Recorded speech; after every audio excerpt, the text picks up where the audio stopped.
Voyons la construction des arbres phylogénétiques. La réalisation des arbres phylogénétiques peut se faire en utilisant différentes méthodes. Nous présenterons ici la méthode cladistique ou cladisme qui permet de réaliser des arbres phylogénétiques qui vont être appelés cladogrammes. On va présenter cette méthode de manière un peu chronologique. Première étape à réaliser, c'est choisir un groupe et un extra-groupe. Le choix du groupe, c'est le choix du groupe d'études. Ça va correspondre à différents organismes que l'on veut placer les uns par rapport aux autres, dont on veut connaître les liens de parenté. L'extra-groupe est un type d'organisme qui n'appartient pas au groupe d'études à proprement parler.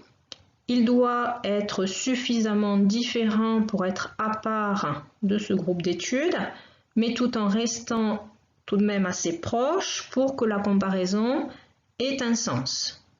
Donc l'extra-groupe doit partager des caractères avec les membres du groupe, mais aussi présenter des spécificités, des particularités. Deuxième étape, on va justement analyser ces caractères.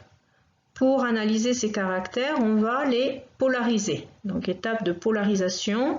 L'étape de polarisation, ça correspond à la détermination de l'état de ce caractère. L'état est soit qualifié d'état ancestral. Donc ça, c'est vraiment le terme qu'il faut que vous reteniez. Vous pouvez trouver dans la littérature le synonyme plésiomorphe. On l'oppose à l'état dérivé, encore appelé état apomorphe. On considère que le partage d'états dérivés va être un signe de parenté. Plus les organismes ont en commun des états dérivés, plus ils seront apparentés et inversement. Au cours de l'évolution, un état ancestral peut passer sous la forme état dérivé. On parlera à ce moment-là d'innovation évolutive. On va répertorier l'état des caractères dans un tableau appelé matrice des caractères. Ici, on prend pour exemple le thon, la vache, le dipneustes, qui correspondent à nos trois organismes du groupe d'études. Donc on veut les placer les uns par rapport aux autres et déterminer leur relation de parenté.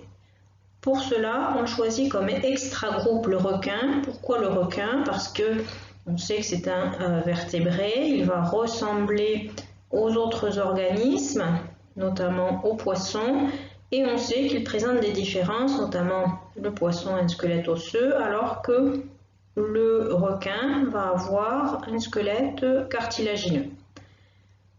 Et on étudie ici 4 caractères. Bon, normalement, on étudie beaucoup plus de caractères que cela pour arriver à un arbre phylogénétique bien précis, mais là, on a pris 4 caractères assez représentatifs. Le caractère poumon alvéolé, insertion des appendicifères, etc. Pour chacun des caractères, on répertorie l'état de ce caractère. Par convention, 0 correspond à l'état ancestral et 1 l'état dérivé. On regarde ici pour le requin, c'est notre extra-groupe. On considère qu'il va avoir le caractère à l'état ancestral. Donc ici, par exemple, poumon alvéolé. Le requin n'a pas de poumon alvéolé.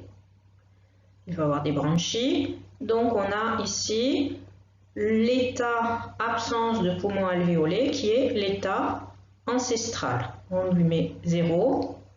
Le thon également n'a pas de poumon alvéolé, donc 0. Par contre, vache et dipneustes ont des poumons alvéolés. On considère que la présence va correspondre à l'état dérivé. Et ainsi de suite. On remplit le tableau comme ceci. Donc vous voyez le requin a tous les caractères à l'état ancestral. Et après, en fonction de l'organisme, thon, vache ou dipneustes, on va des fois avoir des caractères à l'état ancestral et d'autres à l'état dérivé.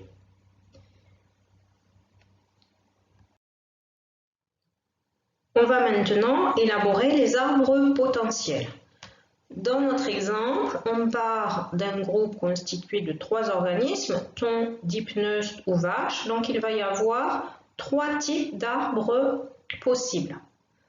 Au niveau de ces arbres, on met toujours un début, c'est ce qu'on appelle la racine, on enracine l'arbre, c'est-à-dire qu'on va avoir l'ancêtre commun aux 4 organismes que l'on utilise. Et on va d'un côté mettre l'extra-groupe. Ici, on a choisi de mettre le requin donc à gauche. On aurait très bien pu d'ailleurs le mettre à droite. Il n'y a pas d'importance de place entre la gauche et la droite quand on est de part et d'autre d'une divergence, à l'endroit où on divise en deux ce qu'on appelle un nœud. La place gauche ou droite par rapport à un nœud n'a pas d'importance. Par exemple ici, on aurait pu mettre la vache à gauche, avec son petit carré bleu dont on parlera tout à l'heure, la vache à gauche, et le dipneus à droite. Ça correspond exactement au même arbre. Donc on peut faire une rotation autour d'un nœud, ça ne change rien. Donc on ne va pas réécrire tout ce qui ne change pas. Donc là, un arbre, deuxième arbre, troisième arbre. Ensuite, au niveau des lignées, on va représenter les caractères et leur état, état ancestral ou état dérivé, on a récapitulé dans la matrice. Et là, on a choisi, pour faire simple, de représenter sous forme de symbole ces caractères et leur état. En bleu, ça va correspondre à l'état dérivé, c'est-à-dire qu'on a, à chaque fois qu'on le met, une innovation évolutive qui fait apparaître l'état sous la forme dérivée. Par exemple, un rond bleu, ici, os vrai, ça voudra dire apparition de l'os vrai. Poumon en carré, ça voudra dire apparition des poumons de type alvéolé. Donc avec notre matrice, on positionne ces différents caractères. L'os vrai est présent chez le poumon, le dipneus et la vache. Donc il est hérité d'un ancêtre commun. On va le mettre sur la branche qui permet de donner ces 3 types d'organismes. Ensuite, les poumons alvéolés sont présents chez le dipneus et la vache, mais absents chez le thon. Donc on va mettre l'apparition de poumons sur la branche qui donne lieu au dipneus et à la vache. L'insertion monobasale également est présente uniquement chez dipneus et vache, donc on le met aussi sur cette branche. Là, il n'y a pas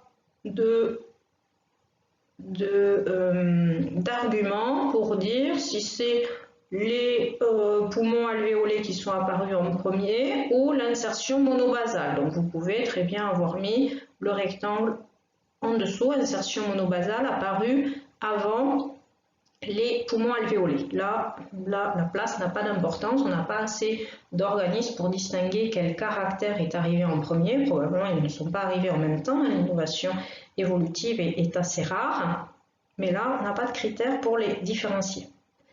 On fait de même sur le deuxième et sur le troisième arbre. On positionne les modifications, les innovations évolutives.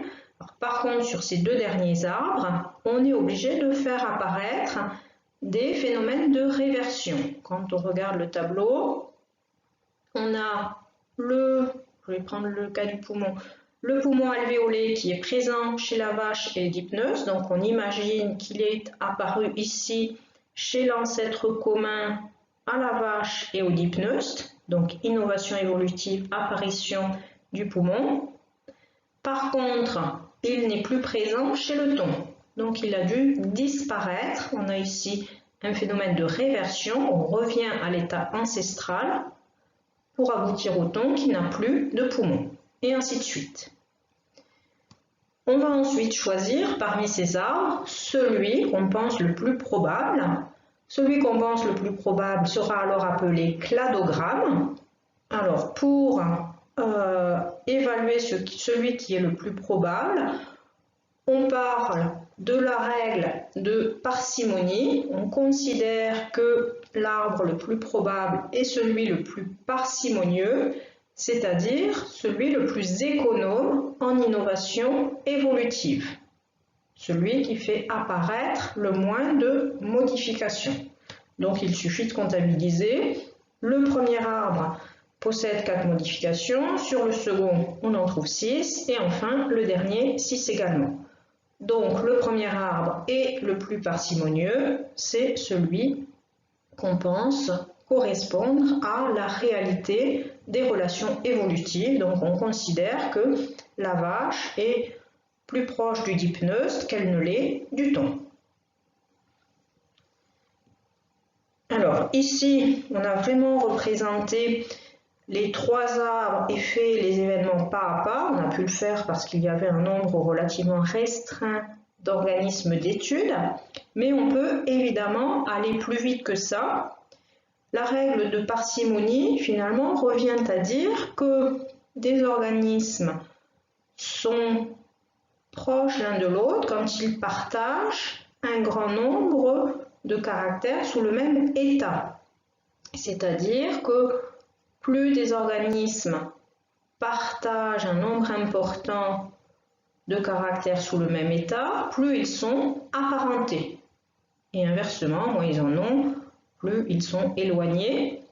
Donc, quand on reprend le tableau, on pouvait voir que le thon présente 3 caractères à l'état ancestral, 3 fois le 0, un seul caractère à l'état dérivé. Donc déjà, on peut voir qu'il a beaucoup de points communs avec le requin. Donc déjà, on pouvait penser que le thon est proche de l'extragroupe. Ensuite, on voit que le dipneustre a 3 caractères à l'état dérivé et un seul à l'état ancestral, alors que la vache en a 4. Donc, le dipneustre se situe en second vers le requin et la vache est plus éloignée. Et vache et dipneustre présentent entre eux, partagent 3 caractères sous forme d'un état identique. Comment alvéolé, insertion monobasale et os vrai. Donc là, en regardant ça, on pourrait faire directement l'arbre le plus probable, vache, dipneustre très proches l'un de l'autre. Ensuite, on va avoir le thon avec lequel il partage les os vrais. Et ensuite, bien sûr, toujours notre extragroupe. En faisant ça, en disant ça, finalement, ça revient à utiliser la règle de parcimonie.